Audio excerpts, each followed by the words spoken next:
Perkenalkan, nama saya Stefani Damaria Sinaga dengan NIM 22S10140.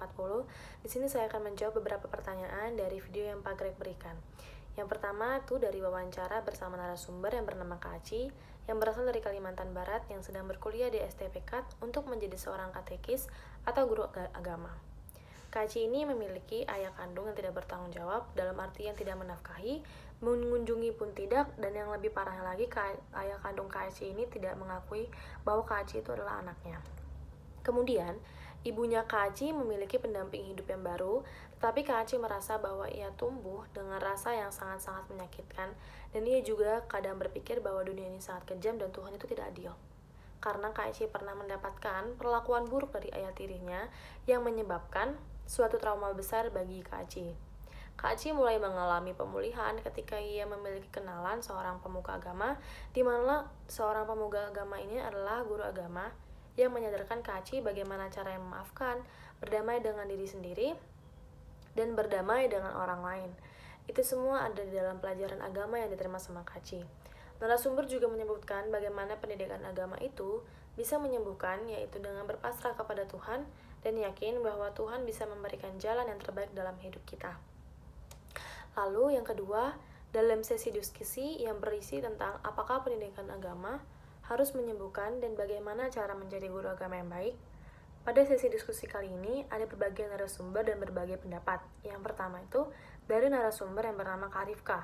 Ia meyakini bahwa seorang guru agama itu harus menyembuhkan, dan seorang guru agama itu harus mempunyai kualifikasi pribadi yang kompeten, lebih sabar dalam memahami murid, dan harus tahu apa yang dialami murid tersebut.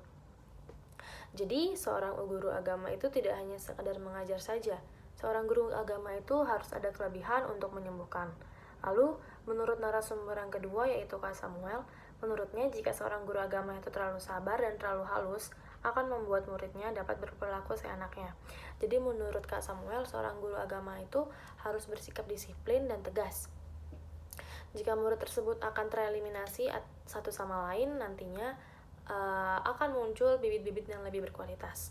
Dan menurut narasumber yang terakhir yaitu Kak Joshua, ia berpendapat bahwa jika seorang guru agama terlalu keras, akan membuat masa depan siswa itu rusak karena depresi, mental health, dan kemungkinan frustasinya itu akan ia salurkan, dan ia malah menjadi penjahat yang karena dulu ia itu ditindas di sekolah.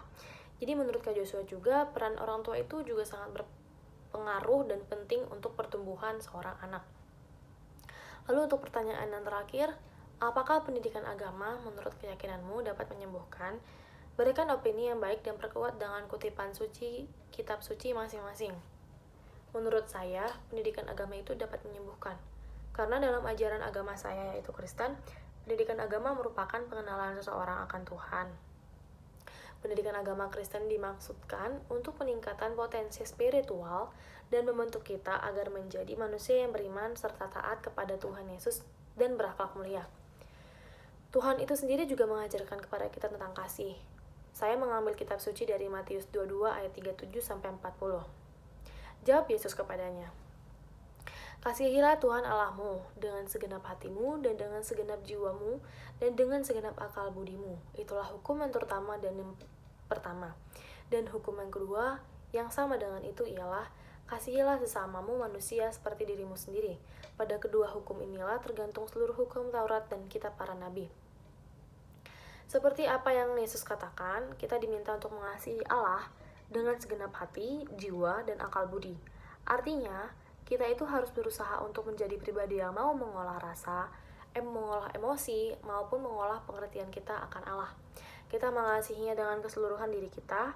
Kita tidak bisa mengasihi Allah jika hanya melakukan aturan-aturan keagamaan secara praktis, tetapi hati dan pikiran kita tidak menghendakinya. Itu saja yang dapat saya sampaikan dalam video kali ini. Jika ada salah kata ataupun kekurangan, saya mohon maaf. Terima kasih.